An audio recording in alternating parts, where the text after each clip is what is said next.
Okay, what we have here is an '08 F250 King Ranch version. It's got the Power Stroke.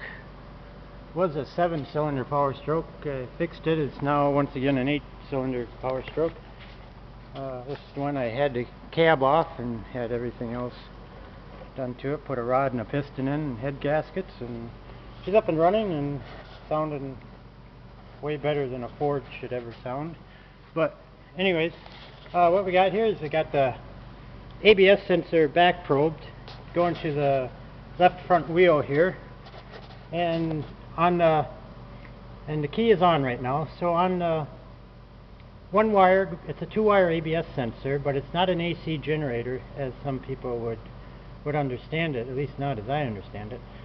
What I have here is you got 12 volts being supplied to the ABS sensor on one wire from the ABS module, and on the second wire we have, I don't know, I would say approximately 1 volt going back as feedback. And what this is doing, the ABS module here is just verifying, is doing two things here actually. It's verifying the proper resistance through the ABS sensor. So what it's basically looking for is resistance, but it's checking that by looking for the voltage drop there. And measuring it here really doesn't matter. What you really would want to do if you're doing this test is measure it at the ABS module, to that way you check the entire circuit. But I'll just show you here what happens when we spin the wheel. The wheel spins a little tough here, but you can see what you get is sort of a square waveform on the low wire. So the way I understand it is that the ABS sensor in the wheel bearing is basically acting as an interrupt on that return signal. I'm sure there's probably a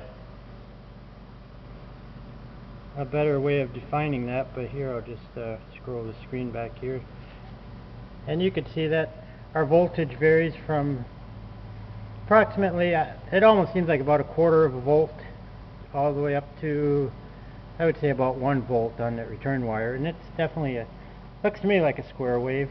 I don't know, we can we'll change our scale here a little bit. We'll get a closer look at that. We'll go trace 1. We'll go let's just look at it on about a 2-volt scale and see what it really looks like.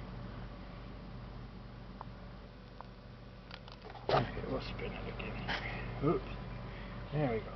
I don't know, that looks like square wave to me. So, and again, we could see it's actually going a little over 1 volt, maybe about 1.2 up to, and then down to, actually the low voltage is about 0.4 volts. So I guess that's about it. I just wanted to try help answer somebody's question here about how these ABS sensors work, and also on testing them. If you don't want to do a resistance test, you can just look for the voltage drop across the sensor itself. So hopefully this helps out. I guess that's probably about it.